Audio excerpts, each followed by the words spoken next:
گویا وہ صرف میرا خواب نہیں تھا، میں نے گہری سانس لے کر کہا۔ فضل خان صبح 5 بجے اٹھنے کے عادی ہیں، پورے گھر کا چکر لگانے کی عادت ہے۔ پڑھ کر پھونکتے ہیں تمہارے کمرے کے سامنے سے گزرے تو دروازہ ہی غائب دکھا، ناچ کر رہ گئے، اندر گھسے تو واپس نکل بھاگے اور پھر سب کو جگا دیا۔ تمہارا کمرہ ایسے لگ رہا تھا جیسے کوئی 200 سال پرانا کھنڈر۔ تمہیں بے ہوشی میں اٹھا کر لایا گیا تھا۔ وہ کون سی چیز تھی جس نے یہ کیا؟ کچھ نشان ملے تھے خان صاحب؟ کچھ بھی نہیں، وہ مکڑیاں تھیں، میں نے آنکھیں بند کر کے کہا۔ مکڑیاں؟ خان صاحب نے حیرت سے کہا۔ لاکھوں مکڑیاں جو چھت پر نمودار ہوئی تھیں، اور وہ پھر نیچے اتر کر ہر چیز کھانے لگیں۔ بس انہوں نے مجھے چھوڑ دیا۔ باہر کیوں نہ بھاگے آئے چندا؟ میں مفلوج ہو گیا تھا، آواز تک بند ہو گئی تھی۔ خان صاحب نے گہری سانس لی۔ چائے آ گئی، پورا ناشتہ تھا۔ خان صاحب بولے، ڈٹ کر ناشتہ کرو، حکیم صاحب نے کسی چیز کا پرہیز نہیں بتایا، اس کے بعد دوائی بھی کھانی ہوگی۔ آپ جانتے ہیں خان صاحب، مجھے دوائی کی ضرورت نہیں ہے، میں نے افسردہ لہجے میں کہا۔ چلو چلو ناشتہ کرو۔ ارے لو بھائی، کیا تکلف ہے؟ جی خان صاحب، میں نے کہا اور ناشتہ کرنے لگا۔ خان صاحب خود بھی میرے ساتھ مصروف ہو گئے تھے۔ میں نے کہا، کچھ کہنا چاہتا ہوں خان صاحب۔ ہاں کہو، میں یہاں سے جانا چاہتا ہوں۔ کہاں؟ کہیں بھی خان صاحب، جہاں خدا نے میرا ٹھکانہ بنایا ہوگا۔ آپ نے جو کچھ میرے لیے اور میرے بھائی کے لیے کیا ہے، اس کا صلہ میں مر کر بھی نہیں دے سکتا، مگر میں اپنے محسن کی زندگی، صحت اور خیریت کا خواہاں ہوں۔ میں نے بتایا تھا کہ حکیم سعد اللہ صرف اس لیے شکار ہوئے کہ… سمجھ گیا کیا کہنا چاہتے ہو۔ 2 باتیں ہیں مسعود میاں۔ پہلی بات تو یہ کہ چاند خان برا دھندا کرتے ہیں، مگر لوگوں کا کہنا ہے کہ ہماری نسل بری نہیں تھی۔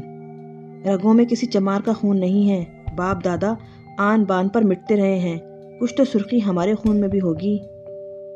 وہ میاں کا جنا اگر اتنا ہی دلاور تھا تو مکڑیاں ہمیں کھا جاتی، ہم بھی تو دیکھتے۔ اس سے یہ تو پتہ چل گیا ہے کہ وہ ہمیں مالی نقصان پہنچا سکتا ہے، جانی نہیں، اور اس کی ہمیں پرواہ نہیں، ہم نے کون سا محنت سے کمایا ہے۔ دوسری بات یہ ہے کہ چندا، ہمیں تمہارا نہیں، ان ماں باپ کا خیال ہے جو لٹ گئے ہیں، ویران ہو گئے ہیں۔ راج دلارے، انسان بڑا کمینہ ہے، اسے جو کچھ مل جاتا ہے اسے وہ اپنی عقل کا نتیجہ سمجھتا ہے، حالانکہ دینے والا جانتا ہے کہ وہ کسے کیا اور کیوں دے رہا ہے۔ ہم نے تمہیں رتولی لے جانے کا وعدہ کیا ہے، یہ ہمارے لیے بھی ضروری ہے، کیونکہ ہمارے ذریعے کسی کی بہتری ہونے والی ہے۔ اگر ہم نے اس سے منہ موڑا تو ہمارا کیا بنے گا؟ یہ اللہ جانے، جو ہوا بھول جاؤ۔ ہم تو یہ تعویذ تمہارے گلے میں ڈال دیتے، مگر منادی ہے، اس لیے مجبور ہیں۔ خان صاحب، میں جو بات تھی تمہیں بتا دی دلارے، ہماری حیثیت گھٹانا چاہو تو دوسری بات ہے۔ نہیں خان صاحب، خدا نہ کرے۔ اور ہاں سنو، اب زیادہ انتظار نہیں کریں گے، پرسوں 18 ہے، بس پرسوں نکل چلیں گے۔ میں خاموش ہو گیا۔ کون کمبخت یہ نہیں چاہتا؟ زندگی حرام شے بن کر رہ گئی تھی، اپنا کچھ بھی نہیں رہا تھا، ماں باپ بچھڑ گئے تھے، بھائی نامعلوم راستوں پر نکل گیا، پتہ نہیں زندگی میں دوبارہ ملاقات ہو کہ نہ ہو۔ ابا اور اماں کا کیا حال ہوگا؟ ان کے دونوں بیٹے ان سے چھن گئے تھے۔ ماموں ریاض کے بارے میں یقین تھا کہ وہ انہیں سنبھال لیں گے، وہ نہ ہوتے تو باپ کی کمر تو ٹوٹ ہی گئی تھی۔ خان صاحب دن بھر مصروف رہے تھے، مجھے حکیم صاحب کی دی ہوئی دوائیں کھانی پڑی تھیں۔ رات کو خان صاحب واپس آ کر بولے، کل روانگی ہے مسعود میاں؟ کل؟ ہاں، کچھ کام تھے جس کی وجہ سے پرسوں کا ارادہ کیا تھا، وہ آج ہی ہو گئے، اس لیے بس اب کل چلتے ہیں۔ اللہ کرے علیم الدین میاں جیتے ہوں، بڑے اچھے انسان ہیں، پہلے ان کے پاس چلیں گے، پھر ان کے ساتھ مزار چلیں گے، تم بھی دیکھ لینا، ساری مشکلیں آسان ہو جائیں گی۔ جو حکم خان صاحب۔ بڑی پرسکون رات گزری، دل کو بڑی تقویت اور سکون رہا۔ صبح بے حد خوشگوار تھی۔ خان صاحب نے آدمی بھیج کر ریل کے ٹکٹ منگوا لیے تھے، اب میں صرف ان کے اشاروں پہ چل رہا تھا۔ تیاریاں ہی کیا کرنی تھیں۔ 2 جوڑے کپڑے خان صاحب کے سوٹ کیس میں رکھے اور دوپہر کو ریلوے اسٹیشن پہنچ گئے۔ سوچ کے دروازے بند کر لیے تھے، اب صرف ایک ہی لگن تھی کہ کسی طرح اس بزرگ ہستی کے حضور پہنچ جاؤں جس کے فیض سے میری مشکل حل ہو جائے۔ انتظار کرتے رہے۔ خان صاحب معمولی آدمی نہ تھے، جو سامنے سے گزرتا سلام کرتا گزرتا۔ ریل آ گئی، ہمیں بڑے احترام سے ریل میں بٹھایا گیا۔ خان صاحب پان کھانے کے عادی تھے، ریل چل پڑی تو پانوں کی ڈبیا اور بٹوا نکال لیا، مسکرا کر بولے، لو چندا، پان کھاؤ۔ خان صاحب، میں پان نہیں کھاتا۔ اماں کھا لو، عید بقرعید پہ تو سب کھا لیا کرتے ہیں، اور سنو، ہنسو مسکراؤ، बुरी घड़ी घड़ियों की मेहमान रह गई है। एक वक्त आएगा कि इन वाक़यात को याद करके हंसा करोगे, मगर चांद खान को मत भूल जाना उस वक्त। मैं सिसक पड़ा और खान साहब ने मेरी गर्दन में हाथ डाल दिया। ना ना ना चंदा, मर्द की आंख से आंसू नहीं निकलते, शोले निकलने चाहिए। ना चंदा ना, दुश्मन भी मर्दों के ही होते हैं। मर्द हो, मर्दों की तरह हालात से मुकाबला करो। बुरी बात है चंदा, बुरी बात। खान साहब के मोहब्बत भरे लम्स को महसूस करके न जाने क्या क्या एहसास जाग उठे थे। सफ़र जारी रहा, रात हो गई। खान साहब खाना साथ लाए थे, दस्तरखान खोलकर बैठ गए। इसरार करके खाते रहे और खिलाते रहे। रात को 12 बजे उन्होंने कहा, अब पाँव फैलाकर सो जाओ दुलारे, हम जाग रहे हैं। नहीं खान साहब, आप सो जाएं। मियाँ उम्र भर सफ़र में नींद नहीं आई, आज क्या खाक आएगी। तुम सो जाओ, हम कह रहे हैं, और फिर हमारा जागना ज़रूरी है। 4:30 बजे रेल मंजिल पर पहुँचेगी, तुम्हें तो अंदाज़ा भी ना होगा। उन्होंने जिद करके मुझे लिटा दिया। ट्रेन की रिधम ख्यालात के साथ सफ़र करती रही और आंखों में गुनूदगी घुल गई। थोड़ी देर के बाद सारे एहसास सो गए। न जाने कितनी देर हुई थी सोते हुए, न जाने क्या वक्त था कि अचानक क़यामत ज़हूर में आ गई। इतनी तेज़ रोशनी हुई कि बिनाई जाती रही। कोई आतिशफ़िशां फटा था या ज़लज़ला आया था, कुछ अंदाज़ा नहीं हो पा रहा था। इंसानी शोर चारों तरफ से उभर रहा था। लोग भयानक आवाज़ में चीख रहे थे। मेरा चेहरा भीगा भीगा सा लग रहा था। गहरी नींद से आंख खुल जाने की वजह से सर दुख रहा था। दोबारा सो जाने को जी चाह रहा था। सब कुछ भूलकर, सब कुछ नज़रअंदाज करके मैंने दोबारा आंखें बंद कर लीं। फिर न जाने कब जागा। तेज़ रोशनी हो गई थी, खिड़कियों से सूरज की शुआएं अंदर आ रही थीं। गर्मी लग रही थी, पंखा बंद था। न जाने क्यों तभी मुझे आवाज़ सुनाई दी, रत्ना, ओ रत्ना, कब तक सोता रहेगा रे? 10 बज रहे हैं। रत्ना, उठ जा भाई। न जाने कौन था, न जाने किसे आवाज़ दे रहा था, मगर फिर मेरे कमरे का दरवाज़ा खुला और एक दराज कामत खातून अंदर आ गई। भारी भरकम मोमर खातून थी, साड़ी बांधे हुए थी, माथे पर बिंदिया लगी हुई थी, उम्र 40 से ऊपर ही थी। रत्ना, उठ जा बेटा, देख कितना दिन चढ़ गया है। उफ़्फ़ो, पसीने में भीग रहा है। नगोड़ी मारी बत्ती 2 घंटे की गई हुई है। इन बिजली वालों ने तो नाक में दम कर दिया है। अरे तू उठेगा या नहीं? खातून ने मेरे शाने झंझोड़ते हुए कहा, और मैं दम बखुद रह गया। रत्ना, मैं फटी आंखों से उनको देखने लगा। पानी लाऊं ठंडा चाची? 2 कटोरे भर डाल दो, नींद ऐसी भागेगी जैसे मामा जी के सर से सींग। बाहर से एक नुस्वानी आवाज़ सुनाई दी। रत्ना, उठ जा बेटा, इतनी देर सोना अच्छा नहीं है, औरत ने फिर कहा, और मैं जल्दी से उठ गया। जा मुंह धो ले, मैं मालती से नाश्ता बनवाती हूँ। अब दोबारा न लेट जाइयो। मोमर खातून वापस मुड़ी और दरवाजे से बाहर निकल गई। मुझ पर हैरतों के पहाड़ टूट पड़े थे। क्या है ये सब कुछ क्या है? मैं कहाँ हूँ? ये कौन सी जगह है? और रत्ना, ये औरत मुझे रत्ना क्यों कह रही है? कैसा अजीब अंदाज है इसका, मोहब्बत से भरपूर, ऐसा जैसे मुझे अरसे से जानती हो। कौन है ये और जगह कौन सी है? या खुदा, ये ख्वाब है या आलम बेदारी? अभी मैं सहरी से पाँव लटकाए बैठा सोच रहा था कि दरवाजे में एक झरी पैदा हुई और एक रोशन चेहरे ने अंदर झांका। चमकता हुआ सफ़ेद रंग, भूरे बाल, पुरकशिश नखूश, हसीन आंखें जिनमें शोखी थी। फिर हंसी सुनाई दी और वो अंदर आ गई। हाथ में नक्शीन मुरादाबादी कटोरा था जिसमें पानी भरा हुआ था। रतन महाराज, सुबह हो गई है, ये मेरी तरफ से। उसने कटोरे का पानी मेरे चेहरे पर डाल दिया और मैं उछल पड़ा। पानी यक ठंडा था और मेरा चेहरा और सीना भिगो गया था। मैं झुककर मसहरी से नीचे आ खड़ा हुआ। लड़की ने कहका लगाते हुए दरवाजे की तरफ छलांग लगा दी और गड़ाप से बाहर निकल गई। ये ख्वाब नहीं, हकीकत है। मगर अब ये क्या हकीकत है? क्या हो गया मेरे माबूद, क्या हो गया है? मैंने डूबते हुए दिल से सोचा। यूं अहमकों की तरह खड़े रहने से कोई फ़ायदा नहीं था। बाहर निकलूं, कुछ अंदाज़ा तो हो। दरवाजे से बाहर निकल आया। सामने सहन था। बाथरूम का दरवाज़ा नज़र आ रहा था। कदम उसी तरफ उठ गए। मैं इस पुराने तर्ज के बाथरूम में दाखिल हो गया। दरवाज़ा बंद किया, कपड़े उतारे, मगर कपड़े उतारते हुए बुरी तरह उछल पड़ा। ये मेरे कपड़े नहीं थे, ये तो मैंने ख्वाब में भी नहीं देखे थे। सिल्क का कुर्ता, लट्ठे का पजामा। क्या हो गया मुझे? क्या हो गया है? मैंने पानी का नल खोला और इसके नीचे बैठ गया। मेरी सोच परवास करने लगी। कब सोया था, कहाँ सोया था कि आँख यहाँ खुली? जहन के पर्दों पर मिटे मिटे नक़ूश उभरने लगे। कानों में घड़घड़ाहट की आवाज़ सुनाई दी जो वाज़ेह होती चली जा रही थी। रेल की आवाज़, रेल, चांद खान, मियाँ खालो चंदा, ईद बकरीद पर तो सभी सो जाओ सो जाओ। चांद खान, अरे रेल। चांद खान, रतौली वैसे ज़दा अंदाज में उठ खड़ा हुआ। पागलों की तरह दरवाज़ा खोलने की कोशिश की, मगर दरवाज़ा बाहर से बंद था। सर पकड़ के बैठ गया। दिमाग बुरी तरह चकरा रहा था। पानी शाने पर गिर रहा था। कौन है अंदर? बाहर से आवाज़ सुनाई दी और मैं दरवाजे को देखने लगा। कौन है अंदर? आवाज़ दोबारा सुनाई दी। मैं हूँ मालती, मेरे मुंह से निकला, लेकिन जो कुछ मैंने कहा था वो आह, क्या है ये सब कुछ? नहा रहे हो रत्ना? बाहर से पूछा गया। हाँ, मैं घुटी घुटी आवाज़ में बोला। दरवाज़ा बाहर से क्यों बंद कराया है? मैंने नहीं कराया, मैंने झुल्लाकर कहा। समझ गई, श्यामा ने शरारत की होगी। मैंने खोल दिया है। वही आवाज़ सुनाई दी, मगर इस बार मैंने कोई जवाब नहीं दिया था। मेरा दिमाग काबू में नहीं था। अंदर से एक ही आवाज़ उभर रही थी, फिर कुछ हो गया। मैं चांद खान के साथ रतौली नहीं पहुंच सका, और चांद खान वो न जाने कहाँ गए। मैं होश में हूँ और न जाने किस तरह इस अजनबी जगह आ गया हूँ। अजनबी जगह? रत्ना, क्या बेतुका नाम है। आखिर ये लोग मुझे इस नाम से क्यों पुकार रहे हैं? रत्ना जी। बाहर से फिर वही आवाज़ उभरी और मैं चौंक पड़ा, मगर बोला कुछ नहीं। रत्ना जी, कितनी देर में बाहर आओगे? बड़ी ज़ोर से गुस्सा आया था, मगर क्या मुझे गुस्सा आना चाहिए?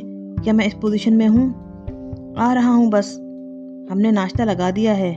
बाहर से आवाज़ उभरी और मैं गहरी सांस लेकर उठ खड़ा हुआ। कोई पागल है, कुछ ना सोचने देगी। निकला जाए, मगर दिमाग ठंडा रखना होगा। न जाने क्या हुआ है, कैसे हुआ है। नल बंद कर दिया, लिबास पहना, बाल संवारे और बाहर निकल आया। बाहर कोई नहीं था। मैं इस कमरे में नहीं गया जहाँ खुद को सोते हुए पाया था, बल्कि एक राहदारी से गुजर कर बाएं हाथ के एक कमरे के दरवाजे से अंदर दाखिल हो गया। सामने डाइनिंग टेबल थी, उस पर नाश्ते का सामान सजा हुआ था। कुर्सी घसीट कर बैठ गया। नाश्ता आगे सरका लिया, मगर मैं इस कमरे में कैसे आ गया? मैं कैसे जानता था कि नाश्ता इस कमरे में लगा हुआ है? मेरे कदम उस तरफ कैसे उठे? मैं भटक क्यों ना गया? ये सब कुछ मुझे अजनबी क्यों नहीं लग रहा? आह, ये क्या है? भूरिया चरण का कोई नया खेल? दिमाग पर सन्नाटा जारी था। चांद खान कहाँ है? हम दोनों तो रेल में सफ़र कर रहे थे। चांद खान जाग रहे थे और मैं सो रहा था। फिर वो ख्वाब जैसी आवाज़, तेज़ रोशनी, और फिर मैं दोबारा सो गया था, सब कुछ एक ख्वाब समझकर। और अब ज़रूर भूरिया चरण कोई चाल चल गया। उसने मुझे इस मुक़द्दस मज़ार पे नहीं पहुंचाया। उसने मुझे रतौली पहुंचने ही नहीं दिया। और अब मैं किसी हिंदू घराने में था और ये लोग मुझे रत्ना कहकर पुकार रहे थे। कौन लोग हैं ये? वो मोमर खातून, वो खूबसूरत शरीर लड़की। आह, कुछ समझ में नहीं आ रहा। किसी खतरनाक जाल में तो नहीं फंस गया? कोई नई मुसीबत तो नहीं आने वाली? नहीं, होशियारी से काम लेना होगा। सोच समझ कर कदम उठाना होगा। हालात का जायजा लेना होगा। चाय वापस ले गई थी, सोचा ठंडी हो जाएगी, अब गर्म करके लाई हूँ। अरे, तुमने नाश्ता भी शुरू नहीं किया? अब तक सोए रहे हो क्या? नौजवान औरत थी, काला रंग था, मगर नकूश बुरे नहीं थे। रत्ना जी, नाश्ता करो।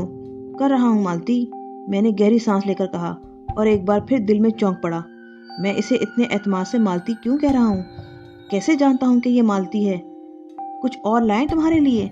नहीं, लाला सुरेश चंद्र जी आए हैं। गुड़ के शीरे हैं निरे, चिपक जाएं तो छुटने का नाम नहीं लें। बेचारी रमा रानी उनके सामने जा फंसी है। अब कोई कैसे निकाले उन्हें? हम कहें उन्हें, और कोई काम नहीं है? अभी सुबह हुई है। और अरे, कुछ और लाएं तुम्हारे लिए? मालती भी जुनूनी ही मालूम हो रही थी। कमबख्त की जुबान तालू से नहीं लग रही थी, बोले चली आ रही थी। उसी वक्त कहीं से कुत्ते भौंकने की आवाज़ सुनाई दी और मालती की आवाज़ बंद हो गई। कुत्ता बुरी तरह भौंक रहा था। मालती ने परेशानी से कहा, ये कुत्ता कहाँ से घुस आया? देखो बाहर जाकर, मैंने कहा।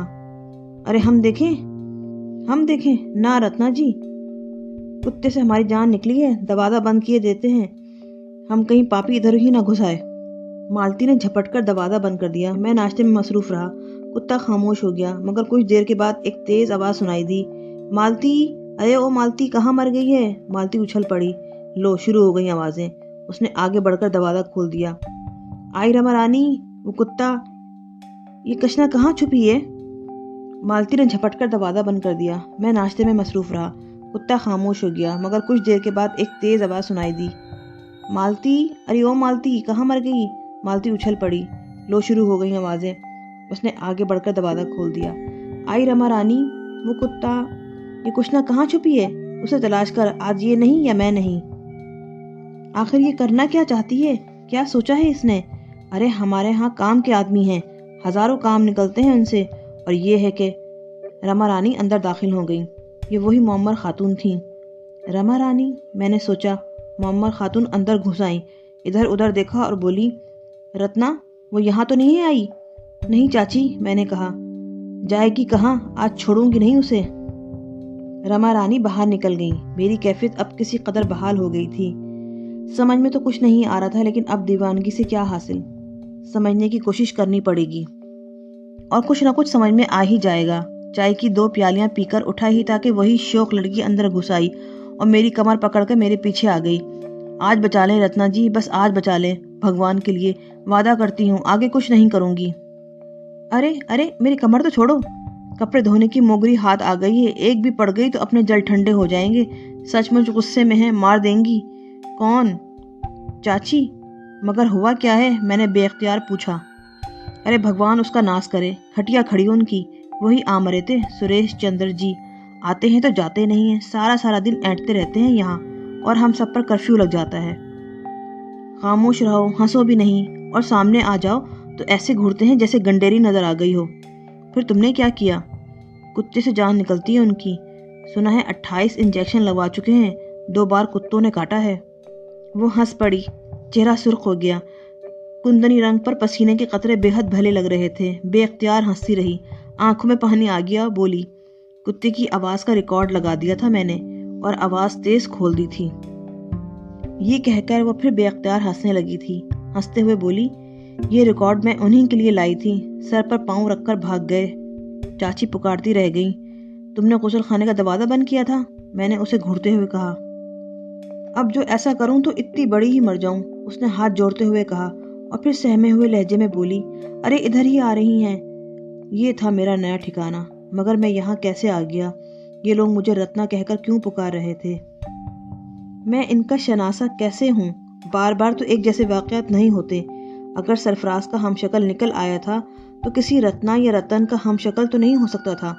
پھر یہ سب کچھ، آخری فیصلہ کیا، جو کچھ بھی ہے صبر و سکون سے برداشت کروں، انتظار کروں کہ صورتحال معلوم ہو جائے۔ یہ اندازہ تو ہو گیا تھا کہ میں رتولی نہیں پہنچ سکا، اب بھوریا چرن کوئی اور چال چل گیا، مگر اس نے اس بار کیا کیا کچھ اندازہ نہیں ہو رہا تھا۔ نہ جانے چاند خان کہاں گئے، رتنا ہی بن گیا۔ اپنی کیفیت پہ البتہ سخت حیران تھا۔ مجھے اس گھرانے کے بارے میں سب کچھ معلوم تھا، میرا کمرہ کون سا ہے، عورت کو چاچی کہہ کر پکار رہا تھا۔ ایک اور نوجوان لڑکی سامنے آئی تو میں نے اسے رادھا کہا، اور اس نے جواب بھی دیا۔ اس طلسمی کیفیت کا کوئی جواز نہیں تھا میرے پاس۔ دن بھر کوئی کام نہ پڑا، عجیب سا گھرانہ تھا۔ 2-3 بار مردوں کی آوازیں بھی سنائی دی تھی، البتہ رات ہوئی تو دل اچھل کر حلق میں آ گیا۔ قریب و جوار کی ساری عمارتیں جگمگا اٹھیں، اور ہر طرف سے طبلہ، سارنگی اور ہارمونیم کی آوازیں ابھرنے لگیں۔ یہ ناچنے گانے والوں کا علاقہ تھا، اور رما رانی بھی انہی میں سے ایک تھی۔ خدا تجھے فنا کر دے بھوریا چرن، یہ کہاں لا پھینکا ہے تو نے مجھے؟ اس غلاظت خانے میں دل بری طرح دکھنے لگا۔ کیا کروں؟ کیا یہاں پڑا رہوں؟ یہاں کچھ نہ یاد آئی۔ معصوم، شوق، الہڑ لڑکی، رادھا اس کی ہم شکل، اور یہ سب ناچنے گانے کا کاروبار کرتی تھیں۔ اس کا عملی تجربہ بھی ہو گیا۔ شام سے پہلے اس گھر کی حقیقت نہیں کھلی تھی، لیکن جو ہی شام ہوئی تو ماحول بدل گیا، پاکیزگی گندگی میں تبدیل ہونے لگی۔ رادھا، لکشمی اور شوق و شریر کچھ نہ رنگ بدلنے لگی۔ زرق و برق لباس، چہروں پہ مصنوعی اشیاء کا نکھار، اور پھر وسیع و عریض کمرہ، سفید براق چاندنیاں، طبلہ، سارنگی، ہارمونیم، ان کے عقب میں نوکیلی مچھوں والے سازندے، سازوں کے سر درست کرتے ہوئے۔ میں پابند زنجیر نہیں تھا، یہاں سے بھاگ سکتا تھا، لیکن کہاں؟ ہر جگہ موت اور تباہی، کہیں امان نہیں تھا۔ بے بسی سے آنکھوں میں آنسو آ گئے۔ خدایا، یہ دن بھی دیکھنا تھا۔